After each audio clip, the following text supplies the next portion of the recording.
Alright, Noah here with Yeti Gaming, and today we have... It's Nathan here. Nathan, what did you do this weekend? This past weekend, I decided to leave my home and go play at my first actual official side event for Edison at the St. Peter's Regional this weekend. I decided to get me one of these lad mats, and here it is in all its glory. Super shiny and super nice.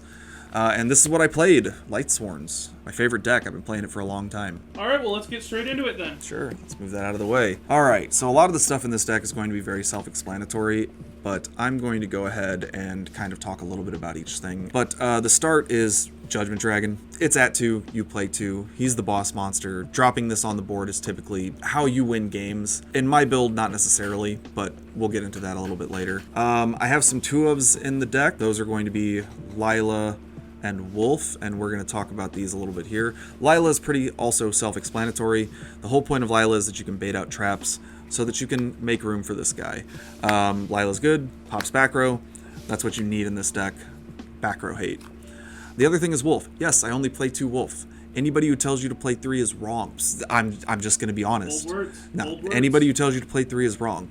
This deck in this format is very control-based. It is not super aggressive. A lot of people who are moving back to Edison who are playing Modern very much want you to run 3 of these because the idea is that you can just go, go, go, go, go. But the problem is that Lightsworn in this era doesn't just go, go, go, go, go. The deck is not as fast as other options in Edison, and so you need to lean more heavily into the control aspect of Lightsworns, and so you don't want to see a bricky card like Wolf clogging your hand every game. 2 Wolf, you'll see a Wolf. There's not a game that goes by that I don't see a Wolf, and even with only 2 in the deck, I see one in my opening hand way too often. That's the reason I run 2. Don't run 3. The next 2-of is Celestia. Celestia works really, really well with, of course, the Wolf and say Foolish Burial, which you'll see a little bit later. But the big reason why you're running 2 Celestia, and an argument could potentially be made for 3, is Celestia also pairs really, really well with the next package, which is, of course, the Ryko package. I'm not going to spend a lot of time on the Ryko package here. Everybody runs this package in some form or another in almost every deck in Edison. Like, there's a few outliers, of course, but there's a reason why this package is very good. Ryko is spot removal. Hamster gets you Ryko. And ideally in this deck, you see Hamster, set Hamster, get Ryko. Next turn, you flip Ryko, you sag it for Celestia, you remove 3 cards on your opponent's board. It's a very good combination. It's a great turn 1 starter. It lets you get 7 cards in your graveyard, also right off the bat, assuming that, of course, the Celestia doesn't get judgmented or something like that. Plus, at least one of them is a Lightsworn. I have, 5 1-ofs. Lumina's at 1. This card is insane. You discard a card to special summon a Lightsworn from your grave. Lumina on board gets you back Aaron, which is really, really good against anything that sets, or anything that puts anything in defense. So, like, Amaryllis is a big one. Played a lot of Amaryllis this past weekend, and Aaron was just an MVP. But it also lets you get back Garoth, which lets you mill 3, mill 2, and potentially draw if you mill a Lightsworn.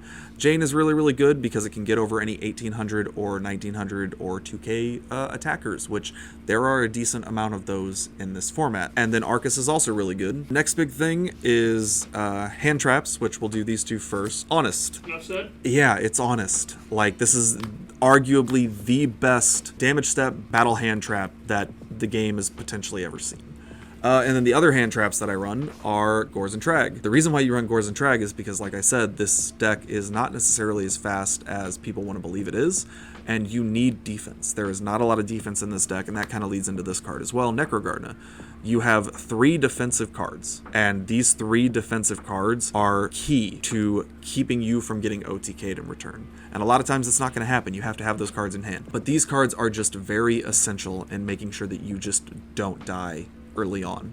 Now, of course, just like any Yu-Gi-Oh deck, you have to see them. But you play one of each of them, which are all at 1, so that you can try to keep from losing. The last 2 monsters are Plague and Card Trooper. Plague because it's a tuner, and Lightsworn does still want to synchro. This card is, unfortunately, the only real tuner we have. I know a lot of people are potentially citing Trap Eater at this point to get rid of things like Light Imprisoning. The other is Card Trooper. Card Trooper works really, really well with Trag in the fact that you can just summon this turn 1, mill 3. If you have Trag, the number of times I've had Trag is great because you can just get attacked, draw a card, and end up with a 3600 Trag on your next turn. On to the spells. We're going to start with the charge and triple recharge, and I don't really need to talk about this. This searches a Lightsworn. These discard Lightsworns to draw 2, mill 2. Then I have the one Foolish. The Foolish is for many reasons, but mostly primarily it's Foolish Wolf, sack for Celestia, pop 2 cards, mill 4 cards. That puts 1 Lightsworn in grave, 4 additional cards in grave, which hopefully would be more Lightsworns, and if they have like a bottomless or something to remove the Celestia, you don't really care because you cleared a couple items. Foolish can also be used for dumping Plague, dumping any Lightsworn if you need a 4th Lightsworn, or dumping Necrogarna, but typically you're going to use this for the Wolf into Celestia play. Next is the Searchers. I have 3 Searchers in the deck. Goldsark is primarily for Judgment Dragon. Every now and then I will use it for charge if I have a JD in hand to allow me to potentially get the deck moving a little bit quicker. There have been times that I've used it for things like MST or Heavy Storm, specifically because I knew what was sided against me, Light Imprisoning being the primary one. And then Rhoda is really, really good because it lets you get 3 of your mini Lightsworns, Jane, Aaron, and Garoth. It lets you search Necrogarna if you want to be able to pitch it for Lumina and get it into the grave, or pitch it with like Beckoning Light, for example. And then we have the back row hate, and unfortunately, like I said, because this deck is not the fastest deck in the area, you kind of have to get rid of back row so that your big monsters stick. And while Lila and Celestia and Raikou are all very, very good at doing that, you still kind of need Celestia to stick. You still kind of need to be able to let your Judgment Dragon stick. And so that's why you're playing things like this to get rid of back row. Not a lot of people in this area, at least, play Starlight Road anymore, and for some reason I couldn't tell you why, but they just don't.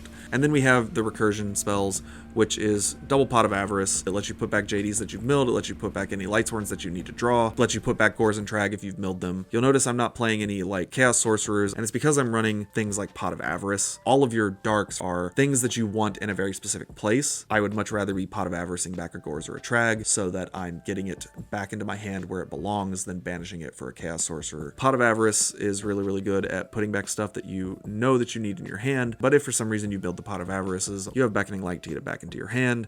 This lets you get back things from like Lumina to be able to make plays. It lets you get back Judgment Dragon to be able to nuke the board. It lets you get back Celestia if you're in a winning position to sack and pop 2 more. And then the last trap is Solemn Judgment. This is a 41 card deck. If I were to drop it down to 40, this would get removed. But the fact of the matter is 41 isn't much more of a detriment than just the typical 40, and Solemn Judgment is really, really good at just being able to just like set this and stop. It's Judgment. It's Judgment. Yeah. It stops your opponent from being able to stop your drops. It answers every card in Edison almost. Next is the extra deck, and we're going to kind of blow through this a little bit. The first one is Fortress. I side deck 2 Cyber Dragon. This is for Machina, just to be able to out their board without having to use something like Judgment Dragon or Celestia. Armory Arm. It doesn't happen often, but you can have a Raikou and a Plague and make a 4. Cataster is very, very good. It lets you just get over anything that isn't dark. So typically you don't make 5s, but it's there if you need it. Android for life gain, just in case you need it. And again, it's a light so that you can use it with Honest and stuff like that. Then we have Bryo. Bryo is obviously one of the big ones. You can pitch cards from your hand that you don't need, for example, like Necrogarna and just any other Lightsworns or a Wolf if you've drawn one, to be able to spin a card your opponent has and potentially get in some damage. I play the Uraquizis because I like being able to pierce and have big monster. I also play Yugioh. Everybody runs Yugioh. Yugioh's insane. Being able to steal your opponent's monsters is great. I play Tempest Magician because Lila's a card, and this can burn your opponent late game if you don't have any other ways to win. Black Rose because Black Rose. This is the only one that I'm kind of iffy on at this point. He's good when he's good, but otherwise he's only 2200 and I don't ever want to make him. Yeah, I just don't know what other 7 I would play in his spot. Ancient Fury doesn't really progress your game at all. No, unfortunately. I mean, it's a 3k defense that somebody would have to get over, but other than that, yeah, it doesn't really help make me win the game. So shout out to this guy, because he was kind of a later addition, and this actually ended up winning me a game against Amaryllis. I was at 1200 life points. I had a Judgment Dragon, an Honest, a Raikou, and then one other card in hand. And I had a level 4 on board. And so I looked at my hand and credit to the guy who I played. He was very kind and let me think this through. I looked at my hand. I ended up normal summoning Raikou, topping the other card for Plague, synchroing into this, special summoning the Judgment Dragon, attacking with this into an Amaryllis to pierce for 26, and then attacked over a face-up Titanial and dropped the Honest with Judgment Dragon for exact game. So this card's insane. It has earned its place. Colossal Fighter because Warriors are crazy, and because this can trade with big stuff. Stardust Dragon because negate to tribute to negate. Thought Ruler. This doesn't come up very often, but life gain is really, really good. And then my last one is a 9, Mistworm. This card is insane, and I don't know why people don't run it, but I know a lot of decks can't just make easy 9s.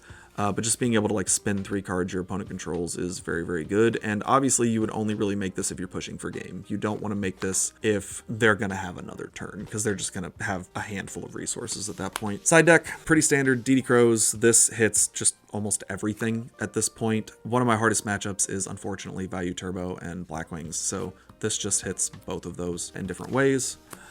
Cyber Dragon for Machina. T-King. I'm very iffy on T-King.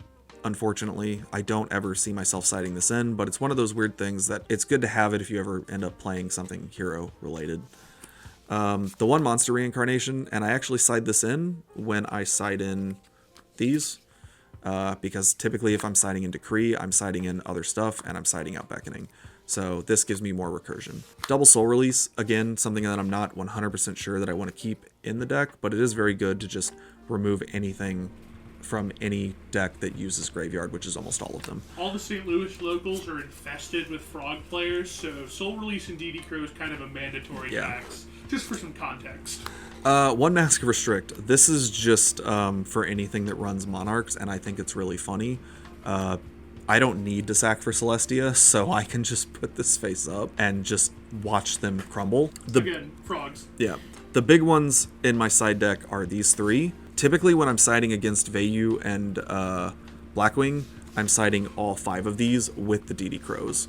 And some people might look at that and be like, that's not right, that's really strange, but the idea is that you flip these up so that you can stop anything that they are doing and get advantage, and then you flip this up when it's time for you to make plays. And the funny part is just doing it, especially with Oppression, is just stopping anything that they're doing, and then when you go to make your own special summons, they pay the 8, they pay the 8, and then you flip the Decree. I side very heavily for Vayu and for Blackwing. That's the whole thing. Alrighty, Nathan, any shoutouts before we're done? Shout out to me. I built this deck, and I've been playing this deck for like 16 years. I don't know how long it's been. 16 years, whenever it was that I decided to put this deck together. As far as like, no, I'm just kidding. Shout out to the entire Edison and like old format community that we have going on here. Shout out to Chris Dahl for starting to get all that set up. Shout out to David and his channel for just being a great source of Edison content. And for giving us a space to play different old format stuff once a month. Yeah, and shout out, of course, to my employers here at Yeti Gaming, because they give us a place for us to play Edison once a week, and they let us kind of, you know, work on these different ideas and concepts for this game that we loved playing that is just not in the same space anymore. Hey, again, thank you guys for watching. If you tuned in, make sure you check out Yeti Gaming on all of our socials, x.com, Facebook, Instagram, and also you're here already, but make sure you subscribe to our YouTube channel for more content like this. And make sure you check out our website, YetiGaming.com, where you can find all sorts of cool Pokemon plush and other things. And hey, thanks again. I think that's it. Alrighty, y'all. Thanks for watching.